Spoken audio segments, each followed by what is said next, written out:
연초부터 삼중 한파가 몰아치고 있습니다. 물가 인상에 그런가 하면 금리가 인상되어서 어려움을 겪지요. 거기다가 일자리 한파가 몰아치고 있다라고 할 수 있습니다. 특히 코로나 팬데믹이 길어지다 보니까 많은 기업들이 불확실한 미래에 대비하기 위해서 많은 고심들을 하고 있지요. 그렇게 고심 끝에 내놓은 대책이 뭡니까? 기업의 몸집을 줄이고 그리고 비용을 절감하는 일이라고 할 수 있습니다. 그러다 보니 20대 30대 젊은이들이 일자리가 없습니다. 아니, 일하고 싶은 사람들이 일자리가 없어 내몰리는 절박한 상황에 돌입하고 있습니다.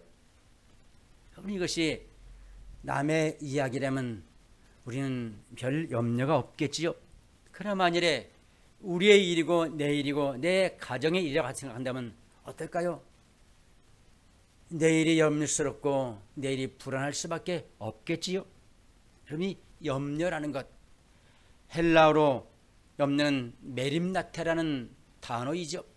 이 메림나테라는 말의 의미는 나누인다는 동사와 마음이란 명사가 합해져서 만들어진 단어, 그것이 염려, 메림나테입니다.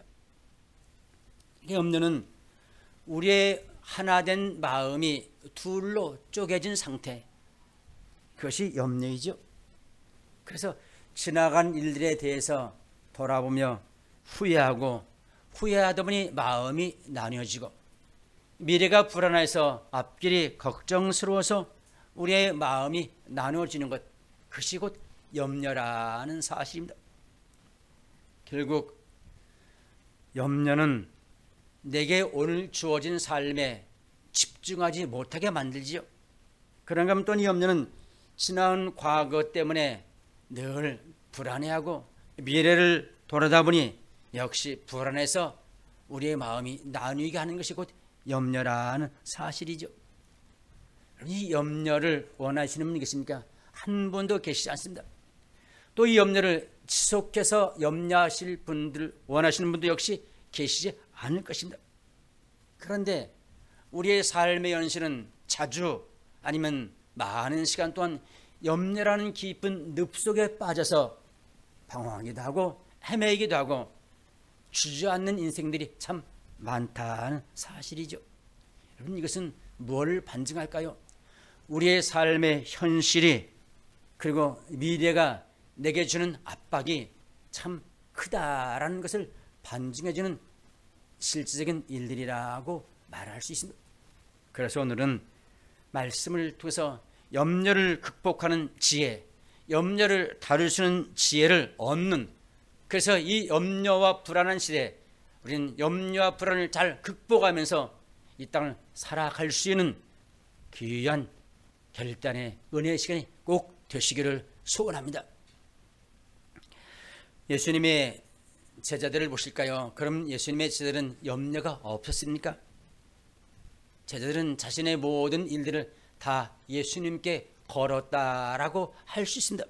그러다 보니 예수님의 입지가 불안해질 때마다 예수님께서 자신의 죽음에 관해서 그리고 고난에 관해서 말씀하실 때마다 제자들의 마음은 어떨까요?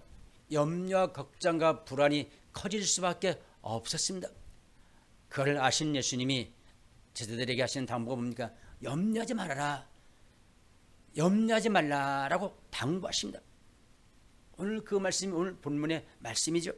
그런데 여기 염려하지 말아라, 내일에 대해서 염려하지 말라는 이 말씀을 본문보다는 누가복음을 보시면 더 잘 이해할 수 있는 염려에 관한 이야기가 나옵니다. 누가복음 12장이죠. 여러분, 누가복음 12장을 펴시기 바랍니다. 7장은 주보로, 오늘 마태복음 7장은 주보로, 6장은 이렇게 끼워놓으시고, 그리고 누가복음 12장을 펼쳐가시기 바랍니다. 주보로 이렇게 6장을 끼워놓으시고, 누가복음 12장이죠. 누가복음 12장은 신약성경 114페이지부터 시작되죠. 여기 누가복음 12장은 말씀드렸지 마태복음 6장에서 염려의 말씀과 누가복음 12장에서 염려에 관한 말씀이 나오는데 12장이 우리가 좀 더 이해하기 쉽습니다. 그래서 오늘은 마태복음 6장과 12장을 오가면서 말씀을 묵상할 터인데 그때마다 여러분들이 성경을 펼쳐보시면서 함께 말씀을 나누기를 원합니다. 여기 12장 시작하는 1절을 보시면 수많은 무리가 예수님 앞에 모였다고 했습니다. 사람이 얼마나 많았는지 밀고 밀치는 정도가 아니라 서로 발이 밟힐 정도로 서로를 발을 밟을 정도로 많은 사람들이 모였습니다. 그 많은 사람들이 모인 그 가운데 한 사람이 젊은이겠죠. 한 사람이 예수님께 청원하기를 선생님 내 형을 명하여서 유산을 나와 나누게 하여 주십시오 라는 요청을 예수님께 하게 됩니다. 아마 이 사람은 형제지간의 유산 문제 때문에 서로 갈등이 있었지 않겠느냐라고 예상해 볼 수 있죠. 그 청원을 예수님이 뭐라고 말씀하십니까? 누가복음 12장 15절입니다. 15절을 보시면 삼가 모든 탐심을 물리치라 사람의 생명이 그 소유에 넉넉한 데 있지 아니하다라고 그렇게 대답하십니다. 여러분 분명히 청년이 예수님께 요청하기를 형에게 명하여서 재산을 서로 나누어 가지도록 말씀해 주십시오라는 요청을 받은 예수님은 그 재산에 관한 판결을 하시지 아니하시고 무엇을 말씀하시는가? 그 사람 안에 있는 탐심을 먼저 예수님이 지적하셨다는 것을 볼 수 있습니다. 그러니까 예수님은 소유가 많다고 해서 사람이 생명을 이기는 삶, 잘 사는 삶이 되는 것이 아니라 탐심을 물리치는 것이 더 중요한 일이다라고 그렇게 말씀하고 계시다라는 점입니다. 그러면서 이어서 예수님은 이제 군중이 없는 제자들만 있을 때 예수님이 말씀하시죠. 어떻게 말씀하시냐면 공중의 새와 들의 백합화를 비유로 들면서 예로 들어서 말씀하시죠. 그 내용이 누가복음 12장 22절입니다. 누가복음 12장 22절을 보시면 또 제자들에게 이르시되 그러므로 내가 너에게 이르노니 너희 목숨을 위하여 무엇을 먹을까 몸을 위하여 무엇을 입을까 염려하지 말라. 목숨이 음식보다 중하고 몸이 의복보다 중하니라. 그렇게 예수님이 새와 들의 백합화를 비유로 들어서 말씀하시죠. 그 이야기에 연속되는 바로 다시 마태복음 6장 26절로 돌아오시면 마태복음 6장 26절에 이렇게 말씀하시죠. 공중의 새를 보라. 심지도 않고 거두지도 않고 창고에 모아들이지도 아니하되 너의 하늘 아버지께서 기르시나니 너희는 이것들보다 귀하지 아니하냐? 새보다 얼마나 더 귀하냐라고 말씀하십니다. 그러면서 6장 28절에 보시면 들의 백합화가 어떻게 자라는가 생각하여 보라. 30절이죠. 30절에 오늘 읽다가 내일 아궁이에 던져지는 들풀도 하나님이 이렇게 입히시거든 하물며 너일까 보냐. 믿음이 작은 자들아 라고 그렇게 비유로 말씀하고 계시는 것을 볼 수 있습니다. 여러분 우리가 사람이 염려에 사로잡히면 어떤 현상이 벌어질까요? 신앙에는 믿음이 쪼그라듭니다. 믿음이 컸던 사람도 염려에 사로잡힌 그 믿음이 작아지고 그리고 그의 시야가 좁아지고 그 앞에 염려가 커다랗게 보여서 자기 시야를 가릴 수밖에 없습니다. 즉 문제가 크게 보일 수밖에 없다는 사실이죠. 그러자 예수님이 제자들에게 염려를 크게 보는 그들의 시선을 돌리게 하십니다. 어떻게 돌리십니까? 염려를 뛰어넘어 다른 세계, 어떤 세계입니까? 하나님이 통치하며 다스리시는 세계를 바라보라 하고 그렇게 말씀하고 계시지요. 여러분 하나님이 통치하며 다스리는 세계 어떤 세계입니까? 자연세계 질서입니다. 들의 꽃과 한눈의 새 하나님의 통치하시며 다스린다 하시면서 그것을 바라보게 하십니다. 여러분 믿음이 적은 사람들이 왜 믿음이 적어집니까? 아니 왜 염려 걱정이 생깁니까? 그것은 하나님이 이 땅을 통치하며 다스리신다, 하나님이 나를 통치하며 다스리신다라는 사실을 확신치 못하다 보니 우리가 염려하게 됩니다. 걱정이 되죠. 다른 말로 표현하면 믿음이 작아지다 보니까 염려 걱정이 앞설 수밖에 없다는 사실이죠. 그렇지 않습니까? 하나님을 신뢰하면 염려할까요? 하나님을 분명히 붙잡으면 염려할까요? 염려하지 않습니다. 염려는 그래서 신뢰하지 않고 하나님을 붙잡지 않고 있다라는 사실 증명해 보여주는 것이라는 점입니다. 그러면서 예수님이 그들의 시야를 염려를 보지 않고 문제를 보지 않고 하나님이 통치하며 다스리는 세계를 벌어가시면서 이어서 말씀하십니다. 누가복음 12장 29절이죠. 너희는 무엇을 먹을까 무엇을 마실까 하여 구하지 말며 근심하지도 말라. 이 모든 것은 세상 백성들이 구하는 것이라. 너희 아버지께서는 이런 것이 너에게 있어야 할 줄 아시느냐고 말씀하고 있습니다.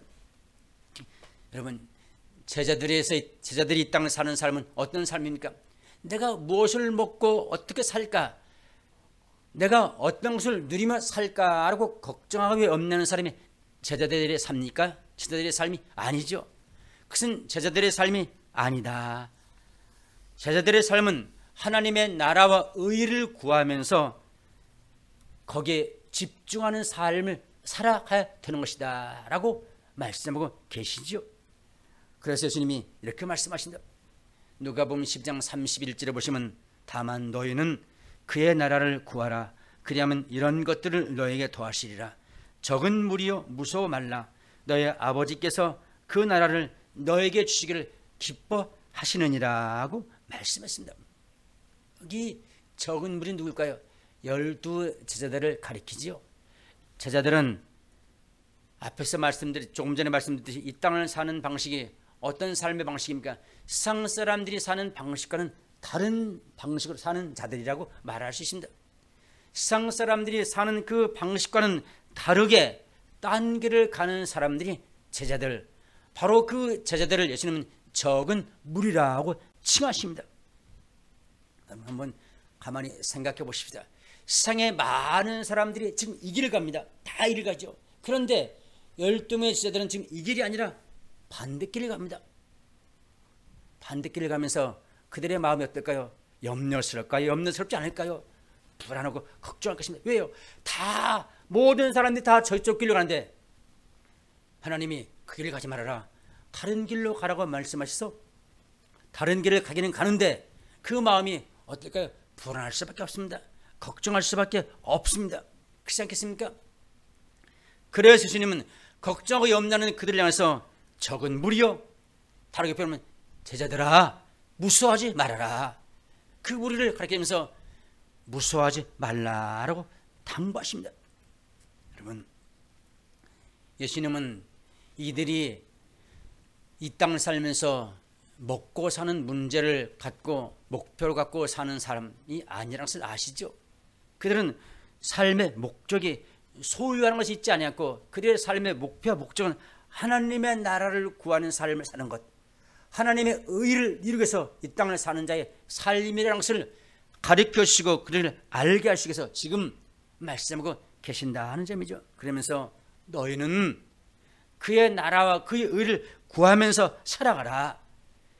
저 많은 사람들이 가는 것처럼, 사는 목적처럼 먹고 마시며 무엇을 얼마나 소유할까, 그것이 삶의 목적인 사람들처럼 살지 말고 너희는 그의 나라와 의를 구하는 삶을 살아가는 자가 되어라 라고 그렇게 말씀하시면서 그런 삶을 살면 내가 너에게 모든 것들을 더하여 주겠다, 잊고 살고 마시는 것 염려하지 않게 하시겠다라고 권면하시는 말씀이죠. 그런데 예수님이 제자들에게 그런 삶을 살라고 말씀하시는 끝나지 않고 한 걸음 더 나가서 또 당부의 말씀이 있습니다. 그 말씀이 33절인데 33절을 보시기 바랍니다. 누가복음 12장 33절. 너의 소유를 팔아 구제하여 낡아지지 아니하는 배낭을 만들라. 곧 하늘에 둔 바 다함이 없는 보물이니 거기는 도둑도 가까이 하는 일이 없고 좀도 먹는 일이 없느니라고 말씀하십니다. 여러분, 어떤 삶을 살라고 말씀하십니까? 네가 갖고 있는 것 그 소유 다 없는 사람들에게 나눠지는 삶을 살라라고 말씀하십니다. 그러시면서 그렇게 나누어지는 삶을 사는 삶이 뭐라고 말씀하십니까? 하늘의 보물을 쌓아두는 삶이다. 은행에 저축하는 삶이 아니라 하늘의 보물을 쌓아두는 삶을 사는 것이다 라고 그렇게 말씀하신다. 여기서 우리는 제자들이 이 땅을 살면서 어디의 삶의 목적과 그들의 삶의 지향점이 어디를 두고 살아가야 되는 것인가를 깨달아 알 수 있습니다. 한 걸음 더 나가서 제자만 아니라 우리가, 믿음의 사람들은 우리가 이 땅을 살면서 우리가 어떤 삶의 목표와 목적을 두고 우리의 삶이 무엇을 지향하는 삶을 살아가야 되는가, 그것을 우리가 깨달아 알아야만 된다는 점이죠. 제자들에게 먹고 마시며 사는 것에 목표를 두지 말고 대신 너희가 갖고 있는 그 모든 것들을 나누는 삶을 살아가라. 베풀며 나누는 삶을 살아가라 라고 그렇게 당부하십니다. 여러분, 그것을 들은 적은 무리 12제자이죠. 저는 그 적은 무리의 그 힘과 능력에서 지금까지 복음이 확산되었고 어쩌면 2000년의 세월이 지난 지금까지 이 땅에 예수 그리스도의 복음이 확산되어졌다라고 해도 과언이 아니겠지요. 그런가 하면 여기서 또 하나 새롭게 볼 사람이 하나 있습니다. 누굴까요? 구약 성경에 나오는 믿음의 사람을 한 사람 보실 필요가 있습니다. 구약 성경의 믿음의 사람을 손꼽으면 너무 많지요. 구약 성경에서 빼놓을 수 없는 믿음의 사람 한 사람, 우린 모세를 기억해 볼 수 있습니다. 그 모세, 어쩌면 염려가 많았던 사람 가운데 한 사람입니다. 믿음의 사람인데 그는 염려가 많았습니다. 언제 염려가 많았을까요? 하나님이 모세를 부르셔서 모세에게 너는 가서 이스라엘 백성들을 애굽에서 구출해내라 라고 당부하시고 말씀하시죠. 그때 그 명령을 받은 모세가 하나님께 뭐라고 말합니까? 아니, 내가 누구기에 그런 일을 할 수 있습니까? 다시 말해, 나는 아무것도 아닙니다. 그런 일을 할 수 있는 사람이 아닙니다. 그것을 감당할 수 없습니다 라고 그렇게 이야기하죠. 그렇게 말하는, 그래서 염려하는 모세에게 하나님이 하시는 말씀이 어떤 말씀입니까? 출애굽기 3장 12절에 보시면은 하나님이 이르시되 내가 반드시 너와 함께 있으리라. 내가 그 백성을 애굽에서 인도해낸 후에 이 산에서 나에게 예배하리라. 하나님을 섬기리니 이것이 내가 너를 보낸 증거가 될 것이다 라고 그렇게 말씀하십니다. 무슨 말씀입니까? 하나님, 내가 어떻게 그런 일을 할 수 있습니까? 내가 무엇이기에 그런 일을 행할 수 있습니까? 라고 염려하며 거부하는 모세에게 하나님 하시는 말씀이 내가 너와 함께하겠다. 그것도 반드시 내가 너와 함께하겠다라고 소명을 부여해 주십니다. 그래서 우리는 아주 중요한 사실을 한 가지 깨달아 알 수 있습니다. 여러분, 소명을 성취하는 것, 소명을 이루는 방법은 소명받은 우리가 자신이 힘이 있고 능력이 있어야 이 소명을 이룰 수 있을까요? 여러분, 소명하니까 목사나 소명받았지 나는 소명자가 아닌데 라고 말씀하실 분 계시죠? 여러분, 믿는 그리스도는 모두 다, 믿는 성도는 모두 다 하나님의 소명자여 하나님의 부름받은 자임을 믿으시기 바랍니다. 모두 다 부르심 받았습니다. 그렇다면 그 부르심 받은 소명을 어떻게 이룰 수 있을까요? 여러분이 능력이 있어야, 권능이 있어야 이룰 수 있을까요?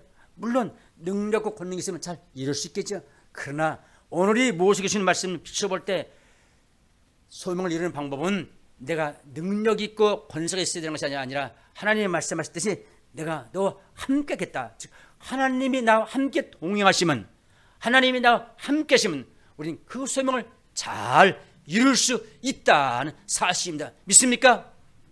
그러므로 소명은 내가 능력과 재능이 있어서 성취하는 것이 아니라 하나님이 나와 함께 하시면, 나는 연약하지만, 나는 부족하지만, 그걸 모세가 말했듯이 나는 그것을 행할 수 없는 사람이지만 하나님이 함께 하심으로 반드시 소명을 성취하고 이룰 수 있다는 사실입니다.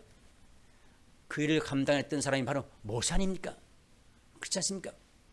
모세가 말했듯이 내가 그 일을 할 수 없습니다 라고 그만뒀으면 이루지 못했을 것입니다. 그러나 하나님이 함께 하신다는 사실을 믿고 마침내 하나님의 그 부르심의 반응을 보이자 모세가 하나님을 섬기는 위대한 사람으로 세워지는 역사를 이룬 모습을 보게 된다라는 사실입니다. 출애굽기 이어서 3장 13절에 보시면은 모세가 하나님께 아뢰되 내가 이스라엘 자손에게 가서 이르기를 너희의 주상 하나님이 나를 너에게 보내셨다 하면 그들이 내게 묻기를 그의 이름이 무엇이냐 하리니 내가 무엇이라고 그들에게 말해야 될까요? 라고 되묻습니다. 이 말은 무슨 말씀입니까? 하나님 모세에게 그래 가서 너희 동족에게 하나님이 너를 보내서 왔다라고 이야기하라. 그런데 모세가 아니 하나님을 설명할 자신이 없습니다. 내가 그 백성에게 가서 하나님을 어떻게 설명해야 되겠습니까? 라고 되묻는 그런 이야기가 3장 13절에 나옵니다. 이스라엘 백성들이 가서 하나님을 어떻게 설명해야 되겠습니까? 라고 그렇게 되묻자 하나님이 뭐라고 말씀하십니까? 하나님이 이어서 하시는 말씀이 그래 너는 그들에게 가서 말하기를 나는 스스로 있는 자이다 라고 그렇게 이야기하라. 3장 14절에 나오죠. 하나님이 모세에게 이르시되 나는 스스로 있는 자이니라. 또 이르시되 너는 이스라엘 자손에게 이같이 이르기를 스스로 있는 자가 나를 너에게 보내셨다고 말하라 라고 그렇게 하나님이 모세에게 알려주십니다. 즉 하나님 모세에게 말씀하시기를 너는 가서 스스로 있는 하나님께서 나를 너에게 보내서 너를 구원하러 왔다라고 그렇게 이야기하라라고 그렇게 설명하고 계신다라는 사실입니다. 여러분 하나님이 모세에게 자신을 소개하면서 어떻게 소개했습니까? 나를 스스로 있는 자 하나님이 스스로 계신 분이다라고 그렇게 말씀하십니다. 영어로 말하면 I am who I am이지요. 나는 스스로 존재하는 자라는 그런 뜻이죠. 존재의 근원을 말씀하고 계신 것을 볼 수 있습니다. 그런데 이 나는 스스로 있는 자 I am을 번역해서 그리스 철학자들은 그렇게 이야기죠. 그 하나님은 우리가 믿는 신이다 라고 그렇게 하나님을 자기들이 믿는 이방신처럼 하나님을 그렇게 번역하자 유대인들이 그 번역을 바꿨습니다. 시제를 바꾸어서 그들은 새롭게 번역하죠. 어떻게 I'll be what I'll be라고 그렇게 번역했습니다. 그 말의 의미는 나는 미래 시대의 하나님이다. 이 말을 다시 쉽게 말씀드리면 너희는 내가 어떤 하나님인지 앞으로 내가 하는 행동을 통하여서 나를 알아라. 앞으로 내가 하는 행동을 통해서 너희는 내가 누구인지를 알게 될 것이다 라는 그런 의미의 이야기입니다. 실제로 하나님이 모세에게 나타나서 말씀하실 때 또 모세가 이스라엘 백성들에게 가서 하나님이 내가 너희를 보내서 너희를 구원하기 위해서 왔다라고 하나님이 설명해 준 그대로 설명했을 때 모세도 사실은 하나님을 알지 못했고 이스라엘 백성들도 알지 못했다라고 말할 수 있습니다. 그럼 그들이 언제 하나님을 알았습니까? 하나님이 말씀하신 것처럼 앞으로 할 행동, 그 행동을 통해서 하나님이 그런 분이시구나, 하나님이 능력과 권세가 있으신 분이구나 라는 것을 깨달아 알았습니다. 그럼 하나님이 어떤 일들을 그들에게 행했습니까? 이스라엘 백성들을 구원하기 위해서 애굽의 바로에게 10가지 재앙을 내리시죠. 10가지 재앙만 아니라 그 10가지 재앙을 통해서 그들을 구원해내신 다음에 그들이 광야를 거친 동안에 많은 하나님 기적과 능력과 이적을 행하십니다. 반복해 말씀드리면 홍해를 마른 땅같이 건넜고 뜨거운 그 대낮을 그들이 광야를 사막을 건너는데 그들이 뜨거운 태양을 뜨겁지 않게 구름을 가리워서 그들을 광야를 지나가셨고 그 추운 사막의 겨울은 밤에는 불기둥을 보내서 그들을 추위를 견디게 하신 하나님의 행하심이죠. 그 능력을 보고서 마침내 하나님이 누구이구나 하나님이 경험케 하셔서 모세도 이스라엘 백성들 하나님을 알게 하셨다는 사실입니다. 그러니까 하나님 말씀하신 그들이죠. 앞으로 내가 행할 그 행동을 통해서 너희는 내가 누구인 것을 알게 될 것이다 라는 그 의미의 이야기입니다. 이 일을 통해서 우리는 무엇을 알 수 있을까요? 하나님은 역사의 삶의 현장 가운데 계신 하나님, 우리의 삶의 현장 속에서 들어와 나와 함께 하시며 내 모든 삶과 동행하시며 내 모든 걸음을 지키시며 인도하시는 하나님이심을 우리는 이 일을 통해서 깨달아 알 수 있다는 사실입니다. 여러분, 쉽게 말씀드리면 우리가 믿고 아는 것처럼 하나님을 내 생각과 지식과 관념과 사고로 믿는, 그렇게 아는, 그렇게 계신 하나님이 아니라 하나님은 우리의 삶 속에서 역사심을 통해서 경험을 통해서 실적인 삶 가운데 동행하시며 함께 하신 하나님을 그렇게 믿고 의지하라는 그런 이야기입니다. 우리 모두의 삶을 한번 가만히 믿음을 보십시다. 우리 하나님을 생각할 때 사고와 생각과 성경의 지식과 하나님을 더 많이 믿습니까? 아니면 하나님은 내 삶 가운데 함께 하셔 내 걸음을 지키시고 나를 늘 동행하시며 일마다 때마다 함께 하시는 그런 하나님이시다 라고 그렇게 믿고 계십니까? 어떤 하나님을 믿으십니까?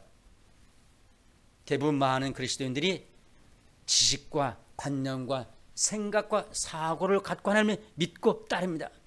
그러나 그렇게 믿지 말라는 말씀의 의미가 아니라 사실은 하나님은 우리의 관념과 사고와 생각 속에 갇힌 하나님이 아니라 우리의 삶의 현장과 삶 속에서 나와 동행하시며 나를 이끄시며 내 문제를 해결하시며 어려움 가운데 나를 지키시며 보호하시는 그런 여호와 하나님, 살아 역사하시는 하나님, 그 하나님을 믿고 의지해야 된다라는 그런 말씀을 하고 계신다는 사실입니다. 그러므로 여러분, 우리의 삶의 현장이 힘들고 어렵지요. 코로나도 때문에 어렵고 여러 많은 문제들이 힘들고 어렵고 앞에서 말씀드렸듯이 3중 한파만 아니라 4중 5중 한파가 우리를 덮쳐서 힘들고 어렵게 하기 때문에 우리는 살다 보니 힘들고 염려, 걱정, 근심이 많아질 수밖에 없습니다. 아니, 우리 인생이 그런 것들에 사로잡혀서 끌려가는 삶이 우리 인생이라고도 과언이 아니라는 사실이죠. 그러다 보니 자유를 원하지만 자유가 없고 어떤 세력에 붙잡혀서 끌려가는 삶이 우리 모두의 인생이라고 말씀드릴 수 있습니다. 여러분, 무언가 사로잡혀서 끌려가다 보니 어떻습니까? 우리의 삶을 돌아다 볼 때 우리는 늘 지금 만족도 없고 기쁨도 없고 즐거움도 없고 과거에 붙잡히고 지난 일에 사로잡혀서 살아가는 인생이 되고 있다는 사실이죠. 마치 이스라엘 백성들이 애굽에서 노예로 붙잡힌 삶을 당하는 것처럼 그런 삶을 살아가는 것이 우리의 삶이라는 사실이죠. 그렇게 무언가 붙잡혀가는 삶에 우리 인생 옆에 꼭 필요한 것이 있다면 뭘까요? 우리를 그 붙잡힌 곳에서 자유케 할, 우리에게 참된 자유를 줄 그 무언가가 필요하죠. 소위 말하면 애굽의 노예로 사는 이스라엘 백성들에게 그를 출애굽시킬 수 있는 그런 은혜가 세력이 반드시 필요하다는 사실이죠. 여러분, 그러면 우리 인생에서 우리를 출애굽시킬 만한 그런 출애굽에 필요한 것이 있다면 과연 무엇일까요? 그것은 바로 삶 가운데 행동하시며 역사 속에서 살아계시며 우리의 모든 삶에 함께 계시는 그 하나님을 신뢰하면서 그 하나님을 의지하면서 그 하나님의 부르심 앞에 내가 응답하는 자리에 일어설 때 하나님의 그 부르심 앞에 내가 반응을 보일 때 하나님은 우리에게 염려, 걱정, 근심을 물리치게 하시고 마침내 출애굽의 경험을 기적케 하는 출애굽의 역사를 체험케 하는 은혜를 허락하여 주신다는 사실입니다. 현실의 삶에 붙잡혀있는 우리의 삶으로부터 자유케 하는 그 현실 삶에서 벗어나는 출애굽의 역사를 경험케 하신다는 사실입니다. 그러면서 예수님이 이어서 제자들에게 말씀하시죠. 마태복음 다시 앞으로 6장 24절로 돌아오시기 바랍니다. 마태복음 6장 24절에 보시면 한 사람이 두 주인을 섬기지 못할 것이니 혹 이를 미워하고 저를 사랑하거나 혹 이를 중히 여기고 저를 경히 여김이라. 너희가 하나님과 재물을 겸하여 섬기지 못한다라고 결론적으로 지는 부분들의 말씀을 하고 계십니다. 둘을 섬길 수 없다는 것이죠. 너의 인생의 삶의 목적이 세상에 두고서 물질을 추구하는 인생의 삶의 목적을 살든가 아니면 하나님을 섬기면서 하나님 나라 의를 구하는 삶을 살든가 해야 되는 것이 이 둘 딸을 생기면서 세상에도 목적을 두고 하나님 나라에도 목적을 두고는 살아갈 수 없다라고 말씀하신다. 그러면서 비유하는 것이 바로 이 재물을 경험하여 하나님을 섬길 수 없다라고 말씀하십니다. 근데 여러분이 재물이라는 원어를 보시면 원어가 만몬이라는 단어를 쓰고 있습니다. 만몬은 그 당시 그리 섬겼던 이방 신입니다. 즉 물질 신이라고 말씀드릴 수 있습니다. 여러분 현대인들이 어디에 빠져 살고 있습니까? 하나같이 물질에 사로잡혀 삽니다. 물질 앞에 꼼짝 못합니다. 그래서 물질이 하라고 하면 하고 물질이 하지 못하게 하면 하지 못하는 것이 우리의 인생이라고 말할 수 있지 않습니까? 곧 그것이 물질에 사로잡혀 사는 인생, 즉 만문신을 섬기는 인생들이라고 말씀드릴 수 있습니다. 그렇게 물질에 사로잡히고 만문신을 섬기다 보니 우리의 삶에는 어떻습니까? 늘 염려, 걱정, 근심이 우리를 짓누르고 우리를 가로막고 우리 눈앞에 보이는 것이 염려, 걱정, 근심이 우리 눈앞을 가릴 수밖에 없다는 사실입니다. 여러분 이때 가장 중요한 것이 뭘까요? 내가 만몬의 세력에 짓눌리지 않겠다. 아니 내 인생의 삶의 목적과 목표가 물질과 세상과 권력과 돈에 있지 않고 하나님을 섬기는 데 있습니다 라고 마음에 결단하며 분연히 설 때 하나님을 섬기는 삶을 살겠습니다가 마음을 먹고 결단할 때 마침내 어떻습니까? 내 앞을 가리고 있던 그 염려, 걱정, 의심 사라지고 우리에게는 하나님의 이끄심과 인도하심이 우리 삶을 이끌게 된다는 사실이죠. 다시 말씀드리면 염려, 걱정, 근심이 생기는 이유는 서론에서 말씀드렸지 우리가 하나님을 신뢰하지 못하고 내 인생의 문제를 해결하며 먹고 마시는 문제뿐만이 아니라 모든 문제를 해결하시는 분이 하나님이심을 신뢰가 믿지 않기 때문에 와진 결과라는 것을 깨달아 알게 된다는 사실입니다. 여러분, 그러므로 우리가 꼭 기억할 것은 하나님은 내 삶 속에서 함께 하시는 분이시다. 그리고 역사 가운데 들어와 계시서 역사를 주관하시며 다스리실 뿐만 아니라 통치하시는 분이시다 라는 것을 믿고 신뢰하는 것입니다. 그러므로 현재 이 세상을 주관하는 어떤 세력들, 아니 이스라엘 백성들을 애굽에서 시스템과 그들의 조직으로 강한 애굽이라는 제국이 그들을 다스리며 통치했던 그들 가운데서 하나님이 구출해 내신 것처럼 우리가 현실의 삶 가운데 압제와 억압과 그리고 누릴받는 그 모든 세력과 권세로부터 우리를 구원하실 분 오직 여호와 하나님, 아니 하나님이 행동하시고 일하셔야 우리가 거기에서부터 구출받고 구원받을 수 있다는 사실입니다. 아니 하나님은 우리를 위해서 그렇게 반드시 행동하시면 일하실 때가 있다는 사실입니다. 끝으로 그런 이 세상의 염려, 걱정과 근심에서 벗어나기 위해서 또 하나 반드시 우리가 보아야 할 것이 있습니다. 뭘까요? 염려, 걱정, 근심에서 벗어나기 위해서 반드시 보아야 할 것은 공중에 나는 새와 들에 핀 백합화를 보아야 됩니다. 여러분, 공중에 나는 새와 들에 핀 백합화를 보면 어떻게 염려, 걱정, 근심에서 벗어날 수 있을까요? 벗어나는 방법이 있습니다. 여러분, 들의 백합화와 공중에 나는 새를 누가 먹이고 입히십니까? 누가 먹이고 입히시죠? 하나님이 먹이고 입히신다라고 분명히 말씀했습니다. 이 말은 하나님의 손길에 하나님의 일하심에 주목하는 삶을 살면은 하나님을 바라보는 삶을 살면은 염려, 걱정, 근심에서 벗어날 수 있다라는 것입니다. 우리 인생의 삶 가운데 돈을 왜 의지합니까? 돈이 내 삶의 모든 문제를 해결해 준다고 믿기 때문이죠. 왜 권력을 붙잡습니까? 권력이 내 삶의 모든 것들을 다 해결해 주는 힘이다라고 믿기 때문에 그들은 권력을 그들은 의지합니다.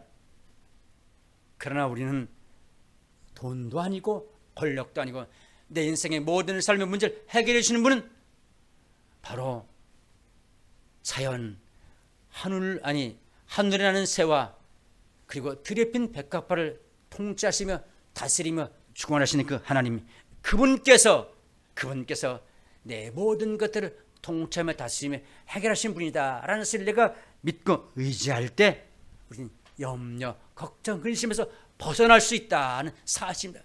그래서 예수님은 너희는 공중에 나는 새와 그리고 들에 핀 백합화를 보라. 저들을 누가 먹이고 입히시느냐. 그런데 그렇게 말씀하시면 너희는 그 새보다도 더 귀하다. 그 들에 핀 백합화보다도 더 너가 귀하고 귀한 존재이다. 그러니 내가 너희를 헐벗게 하랴, 굶주리게 하랴 그렇게 하시지 않겠다라고 말씀하고 계신다는 사실이죠. 아니, 하나님이 그렇게 귀하고 귀하게 여기신 우리가 내가 무엇을 먹고 살지, 내가 어떻게 살지 하고 걱정하며 염려할 때 하나님 하시는 말씀이 믿음이 적은 자들아, 믿음이 적은 자들이라고 우리를 책망하고 계신다는 사실입니다. 여러분, 우리가 믿음이 적은 자로 이 땅을 살아서는 안 되겠지요? 아니, 믿음이 적은 자와 큰 자의 차이는 뭘까요? 오늘 본문의 말씀에 비춰볼 때 믿음이 적은 자는 무엇을 먹고 살까, 어떻게 살까 걱정하며 염려하는 사람이 믿음이 적은 자이고, 믿음이 큰 사람은 하나님이 책임져 주신다, 하나님이 내 삶을 이끌어 주신다, 문제를 해결하시고 내 모든 것 주님이 친히 내 삶 가운데 오셔서 나와 동행하심으로 해결해 주시는 분이다 라는 것을 믿고 의지하며 사는 그가 믿음이 큰 자입니다.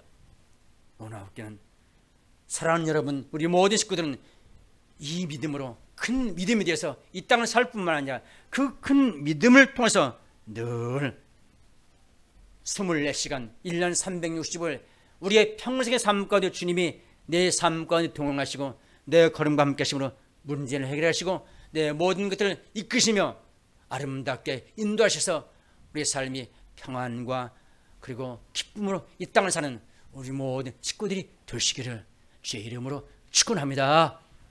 기도하시겠습니다.